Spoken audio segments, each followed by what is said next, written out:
That's the basic understanding of what AI can help us in terms of training or improving our skill in language. Now let's talk about opportunities. I will talk about 5 opportunities and 5 challenges that are facing us when we come to use AI in the language education. So let's begin with the opportunities.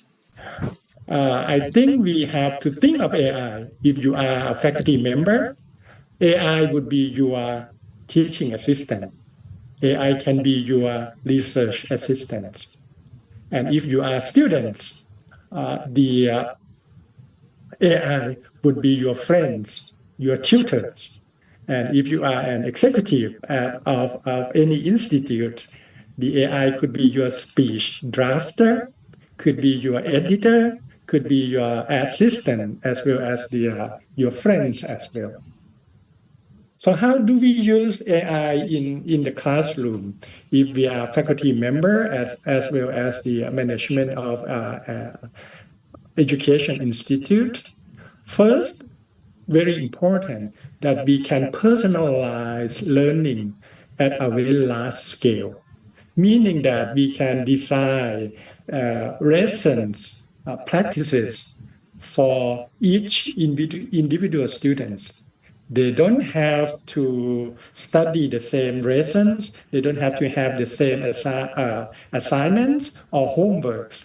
These can be personalized according to their capability in language. Some people are more advanced, some people are less advanced, some people have certain skill with writing, some people are better at speaking and listening.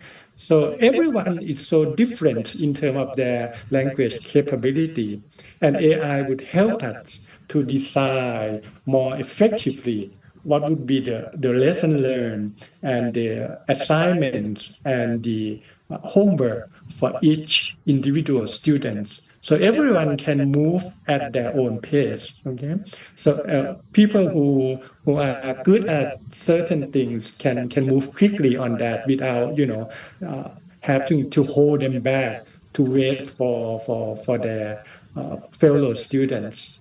So that's the first part. With AI, we can first evaluate the stage of each student and then design the lessons, the path, the that they would learn in our class differently. So everybody is not going to be evaluated on the same scale, but rather evaluated by their own progress. That's what we mean by personalized learning in the language. And the second opportunity when we use AI in our language education is that when we can have a 24/7 practice, meaning that the resources would be available to our students 24 hours a day and 7 days a week. They can access it at any time, any places. And these AI have so much patience for them to repeat their mistakes, keeping collecting them, encouraging them to move forward, and students could actually make a really good use of this. Without AI, we cannot provide them with that much resources, but with AI, then they can actually have these tutoring resources for them individually 24/7. The third opportunity for using AI in language education is what we call the immersive and interactive learning environment, in a sense that we can design different situations, we can make them understand the language in a good context, because we don't want them or anyone, not only student, we don't want anyone to study language as a language, but language as a means for communication. So you have to understand the history, the context, the culture, and the daily or lifestyle of the people that you talk to, and with the research capability of AI, we can actually provide that more properly for each and individual students. And the fourth opportunity is that we can provide each learner with an instant feedback, meaning that we can assign them writing assignment, speaking exercise, and any other assignments, and the AI would instantly or immediately give them feedback and guidelines for improving. So that's what we can make good of AI.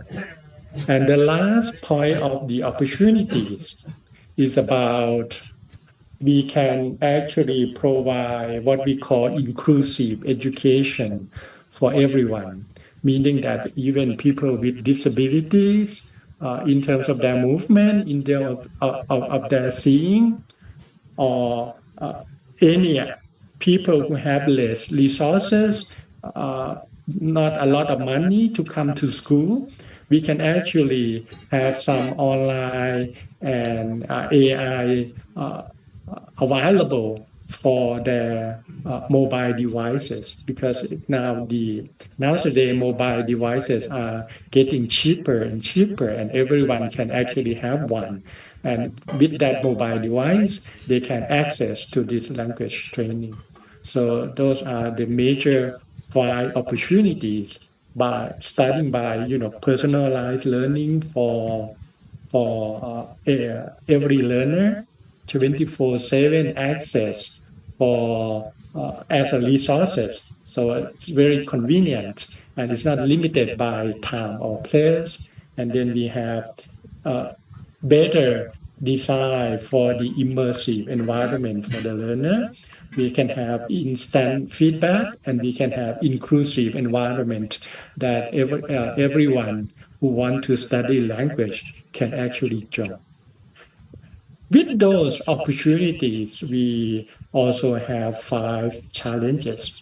Not only five opportunity, but five challenges as well. The first challenge is about over reliance on AI, and then we could lose the human interaction.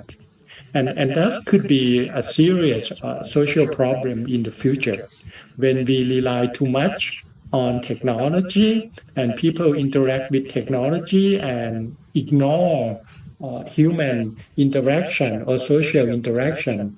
And that could create so many social problems. And we can see several violence in certain countries that are created by this lack of interaction. Because if you interact with technology only, then you lose your empathy for human feeling, to understand others people emotion, and how to respond to them more properly. And that's very can be very serious issue in the future. And there are research that demonstrated that when we use electronic media and social media, as the rate of using those increase, then the rate of social interaction actually decrease. These two interactions are in opposite direction. The more you use social media, the more social media is used in the society, the less social interactions become in the society as well. So that is one thing that we have to keep in mind. The second challenge is about the bias that is built in AI, meaning that when AI would respond efficiently or effectively based on the database, the data that have been feeding to them and train them, and inevitably that sometimes there are bias that built into the AI training. So we have to be aware that sometimes the AI could make a recommendation or suggestion that are not quite in line with the norm or certain culture of certain country or societies. So it is the responsibility of the management and uh, the faculty members to test for the bias and make sure that they make the students aware of that too. The third challenge is about the privacy and surveillance of the data that has been shared or interact with the AI in a system. When their interaction produce huge amount of data, then that those data not only a good source for future research, but also have some privacy issue, especially for when in Thailand we have this PDPA law in effect, then we have to be uh, thinking carefully how we can protect the privacy of the students who has the ownership of that data, and how can we use that data for the public purpose, not for private gain or private benefits. The fourth challenge is also quite important and very close to us, in a sense that how do we actually train or encourage our faculty members to use AI in their class, in their instruction? How do they use those tools more effectively, not just for gimmick, but as a teaching tools for themselves, learning tools for the students that can help everyone moving forward at their own progress. And that is very important. And we can expect each faculty member to explore that on their own. The university and the language institute must have some supporting system in place in order to help our faculty members to integrate that the AI into their everyday class. The final challenges is about when we talk about inclusive, meaning that everyone can have access to this AI help in terms of language learning, but we can see that sometimes we don't want to do what we call reinventing the wheel, meaning that if we already have the applications or the private companies or the startups that provide these resources for language training, instead of developing our own, we can actually collaborate with them, or maybe make some agreement or MOU with them to use their resources for our students. But then we have to think about how do we allocate our budget to that. So how do we make it sustainable, in a sense that where do we get these financial resources to fund for the application that are available to our students. Sometimes we have to charge the students too, but how do we actually make sure that students with limited financial resources can access these resources as well? Sometimes we found students that have really very limited resources, in a sense that even to pay for their own internet fee, sometimes they do not have enough money to pay for that, so they get very slow uh, speed for their access, and that could be the obstacle for their learning using this AI as well. So among those five opportunities and those five challenges, then we have to think what we can do in order to really make the AI to be a really good part of our language education system for faculty members as well as for students. First, we have to integrate them into the classroom in a very systematic way.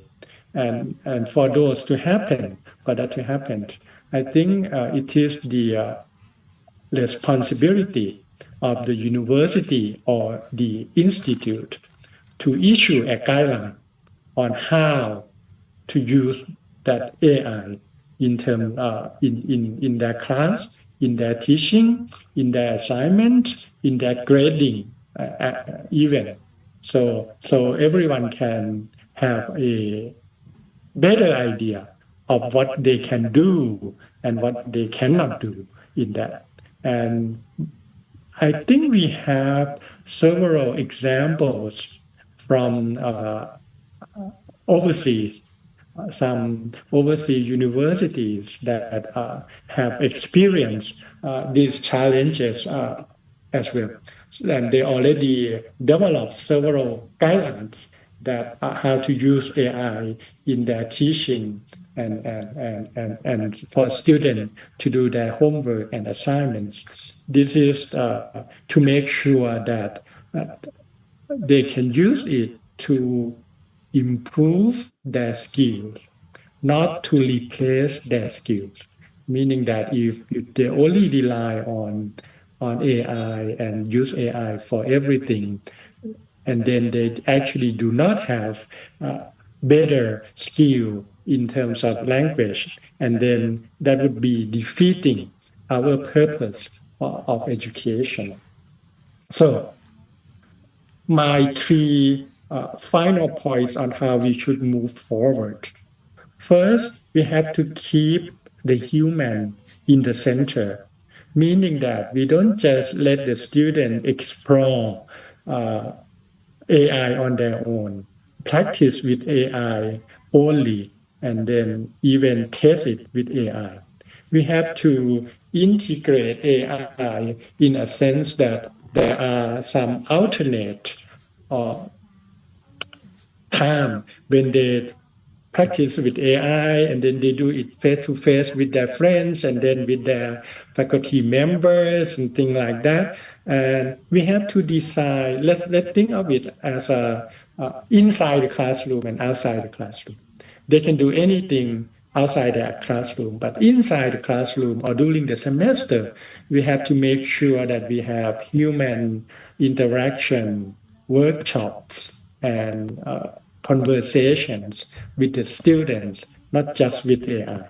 We have to keep the human in the center. AI have to make human better in terms of their language, in terms of their communication. So this is very important, and the university and the language institute not only have to issue a guideline, but like I said, they have to provide supporting system. They could make a center, AI center to facilitate both students and faculty members, also training faculty member and student how to use it properly. Second thing is that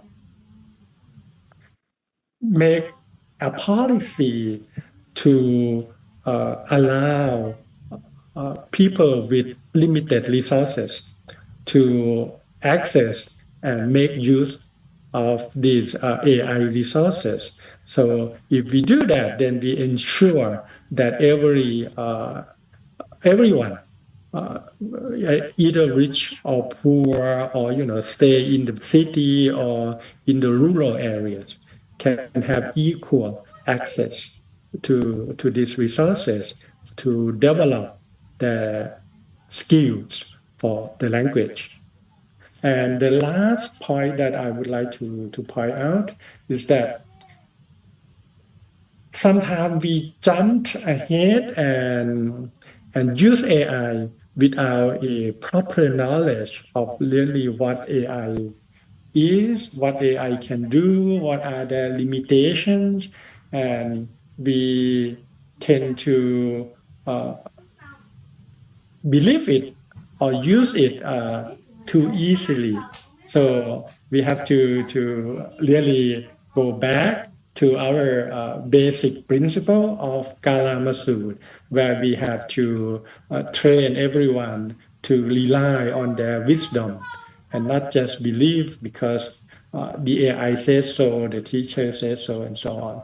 So this is we in a sense, I meant what we should do is that we have to have a basic AI literacy course for our freshmen, especially the new coming students in their first year, to educate them about what AI is, what AI can do, and what should be aware of, should be cautious that the could be the danger that come with AI. And I'm not talking about only the students, but also the alumni of our university and also the adult learner who come for AI training at the university as well. So we have to serve not only the freshmen that come from high school, but also the adult learners who come to university for their upskill and reskills, especially in the language training.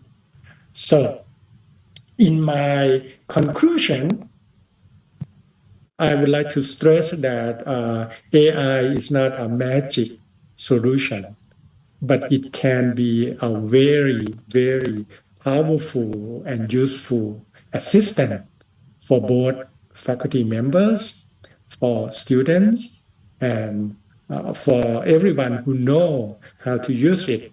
So you have to make use of it and really know how to use it.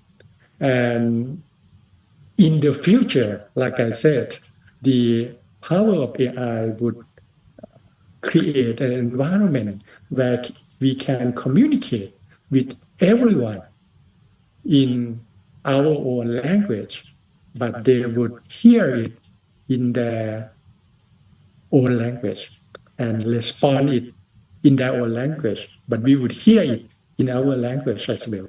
That's what we call instant translation that gonna be happen very soon. But with that technology advancements moving that fast, it's even more dangerous for us to have a what we call a miscommunication because you can talk to people without understanding their culture, their history, their value in the society, their lifestyle. So we have to make sure that we embed it in our curriculum or the students. The AI have to help them understand the historical roots of each country, nations, or culture, and make sure that they communicate with a firm understanding of the context of the culture of who they talk to, because otherwise, then AI would not be helpful, but rather harmful to their development of the skills. So, with that conclusion, I would like to thank everyone for joining this session. And thank you. Major thanks to the Language Institute for allowing me to be part of this international conference. And thank you so much. Sadhu, and thank you very much, Ajahn Associate Professor Dr. Pipop Udon from Thammasat University. Thank you for Dr. Pipop for your thought-provoking talk and the highlighting both the potentials and ethical considerations of using AI in education. And it was a really valuable talk, and I believe that the participants also got some key points about using AI and its ethical consideration. Thank you very much for delivering your talk in the role of AI, artificial intelligence, in language education, opportunities and challenges. Thank you very much, Ajahn Pipopudon. Right now he's in China as well. He's live from China. Thank you once again. So this is the end of the morning session, but before we leave, I kindly request all the participants to kindly do the evaluation form that our staff has already sent in the message. Also, I forgot to ask everyone, if there are any questions related to this session, I kindly ask you to please raise your hand. Bhante, I have a question. Of course, Ajahn. Dr. Theravada, please go ahead. Okay, thank you very much, Bhante. Thank you very much, Dr. Pipop, for your very valuable and very insightful presentation. You are now in China and you graduated from the USA. Okay, I would like to know your ideas about the AI application or advancement in China in comparison with the US AI. You have any ideas about that? Which one is more advanced, or they are in tough competition or something? Thank you. Thank you, Dr. Theravada. It's a very good question. I actually have very limited knowledge to compare between China AI and also the development in the US. But from what I experienced, the Chinese is really serious about moving forward with this AI capability. But I think it's a Chinese style where they kept development a secret and not to share too much until they really like success, and they would just like booming into the market. And we can see that they have a lot of infrastructure to support the startups in technology. A lot of them, young Chinese, they aim to be startups, and that's why we can see a lot of unicorns, tech unicorn in China now today. Even the number exceeded the startup in the US already. But in terms of AI, I apologize, I don't have much information. I think China has a lot of AI geniuses or wizards. I agree. Like Alexander Wang and Jin Huang. All of these people are great. And in America, they have Mark Zuckerberg, Elon Musk, and things like that. Okay, thank you very much, Dr. Pipop, for your clarifications and some knowledge from you. I thank you very much. Thank you. Yeah, excuse me, sir. I have some question. Okay, thank you very much, Ajahn Dr. Theravada. We have one more question from Ajahn Prakru Pariyat Samothan. Okay, Ajahn. Yes. Excuse me, sir. I am Prakru Pariyat Samothan, doctor from Nakhon Ratchasima campus. So I have followed on your talk about the AI. It's much very important, like everyone we know now in the present. So I would like to ask about how can we identify the AI most believable for our academic writing, and many the lecture or the academic, the teacher, we have confidence that AI can improve our writing, anything, and even our activities in every day. So some say AI make the full list of people. Some agree and some not agree, like that, sir. So what should we make confident for our develop the global at the present, sir? I have this question. Thank you นมัสการท่านพระครู from นครราชสีมา This is actually my hometown. I was born in นครราชสีมา too. Thank you for your question, and it's very important, and I think so many people have the same question as Tan Prakru asked, and there is no clear future of the AI in terms of doing just that. So what we can be sure for now is that whatever we want to do, we can certainly use AI to help us. Whether teaching, whether research, we can always use them to help, not to do it, not to replace us, not to do it instead of doing us. So, and that creates two problems. Sometimes people want to see, well, which is your authentic work, or it is completely done by AI. What is your contribution? And that's what I said earlier, that we must have a guideline and tools. For example, we ask them to actually clarify. If you use AI in your work, it's okay, but you have to clarify that what do you do in order to use AI? What is your AI part, and how you use it? And there are a way to verify that as well, because in the overseas university now, they can actually examine the paper, whether or not how much come from the AI writing and things like that. So I think we should encourage everyone to do it, but we have to also evaluate their originality, their development, and their advancement. So my suggestion would be, if we talk about writing, then we have to use oral examination or communication for that as well.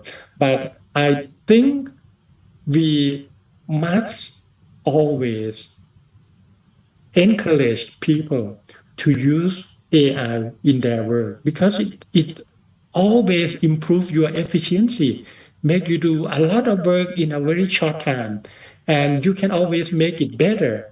And even though you are a really good communicator already, but then if you use AI, you can even go further for that.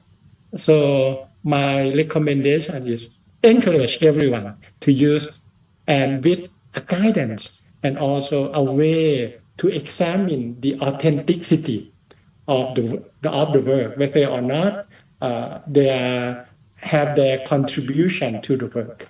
Oh, thank you very much. So because now we can see the many library in our university also. No any reader now. Very few the student or even lecturer will have to read on the books. So they all follow on the AI, or they will search from the Google AI like that, sir. That's true. So thank you for your give the good view and your explanation, sir. Right. Thank you very much, Ajahn Prakru Pariyat Samothan, for asking the questions. Any questions? Any more questions? If not, then the MC will end this morning's session. So once again, thank you very much, Ajahn Dr. Pipop Udon, for being here and delivering a thought-provoking talk for today about AI. Thank you very much. And yes, so let's end this morning's session. But before we do that, I kindly like to share the QR code for the afternoon session, right?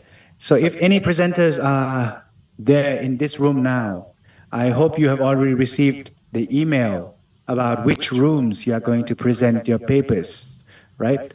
There will be 4 rooms altogether. We have 4 sub-themes: for English, for communication and propagation of Buddhism, and sub-theme 2, innovative strategies in English language teaching and learning, will be in this room as well. So the first QR code, Zoom room 1, is for 2 rooms, 2 sub-themes, and another 2 sub-themes, AI and digital innovation in language teaching, language education, and 4 multiculturalism and mutual understanding for peaceful coexistence will be in another Zoom, which will be Zoom Room 2. So I have shared the QR codes for both the rooms. I hope you check your announcement list and check which rooms are you in, and you can save this picture for yourself. And also for those who are interested to listen in these topics, you can join in for the afternoon session. The afternoon session will start around 12:30 p.m. Right? Until then, we'll meet you again in this Zoom room. And one more thing, I kindly request everyone to kindly evaluate the survey form that the staff has sent, right?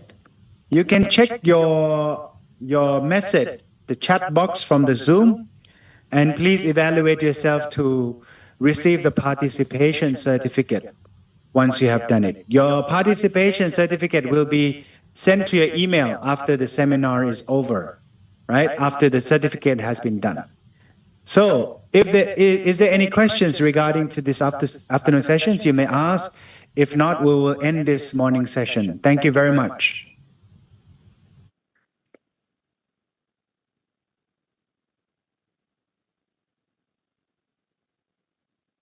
So see you at 12:30 p.m. Excuse me, sir. One second, sir.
ทดสอบระบบครับทดสอบ